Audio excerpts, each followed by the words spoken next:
Assalamualaikum warahmatullahi wabarakatuh. Alhamdulillah ya, pada kesempatan hari ini kita mampu berjumpa kembali. Nah, di sini sebelum memulai pembelajaran, alangkah lebih baiknya kita berdoa terlebih dahulu. Sebelum memulai pelajaran, saya akan terlebih dahulu mengabsen ya. Nah, baik.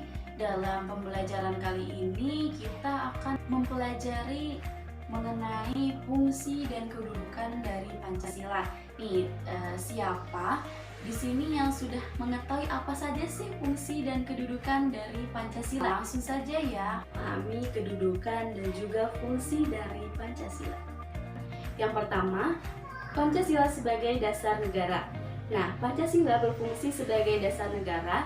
Hal ini mengandung maksud bahwa Pancasila digunakan sebagai dasar untuk mengatur penyelenggaraan ketatanegaraan yang meliputi bidang ideologi, politik, ekonomi, sosial budaya, dan pertahanan keamanan.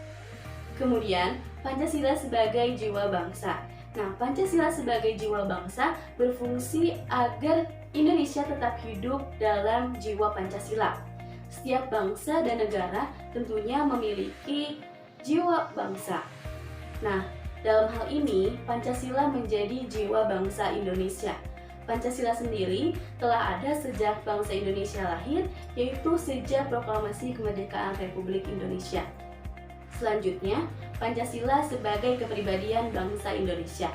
Nah, Pancasila sebagai pribadi bangsa memiliki fungsi, yaitu sebagai hal yang memberikan corak khas bangsa Indonesia dan menjadi pembeda yang membedakan bangsa kita dengan bangsa yang lainnya. Selanjutnya, Pancasila sebagai sumber dari segala sumber hukum.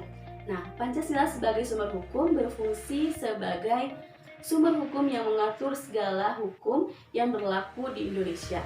Semua hukum harus tunduk dan bersumber dari Pancasila. Nah, setiap hukum pun tidak boleh bertentangan dengan Pancasila. Setiap sila Pancasila memiliki nilai dasar, sedangkan hukum adalah nilai instrumental atau penjabaran dari nilai dasar. Kemudian Pancasila sebagai perjanjian luhur. Nah, Pancasila sebagai perjanjian luhur telah berfungsi dan disepakati bersama melalui Sidang Persiapan Kemerdekaan Indonesia pada tanggal 18 Agustus 1945.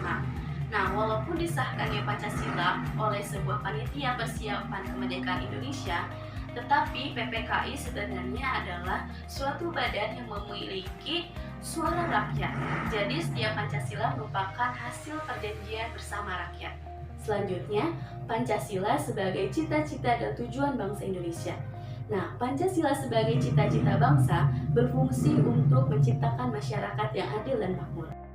Selanjutnya, Pancasila sebagai satu-satunya asas dalam kehidupan berbangsa dan bernegara.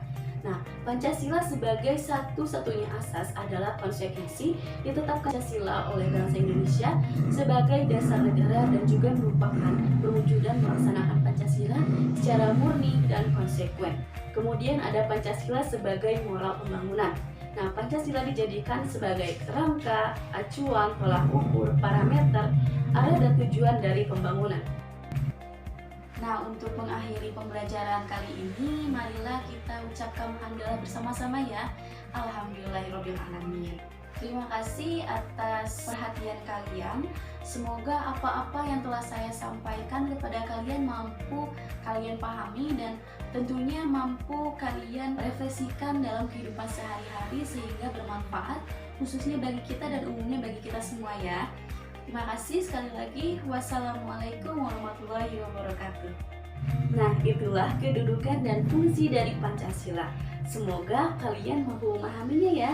Terima kasih. Wassalamualaikum warahmatullahi wabarakatuh.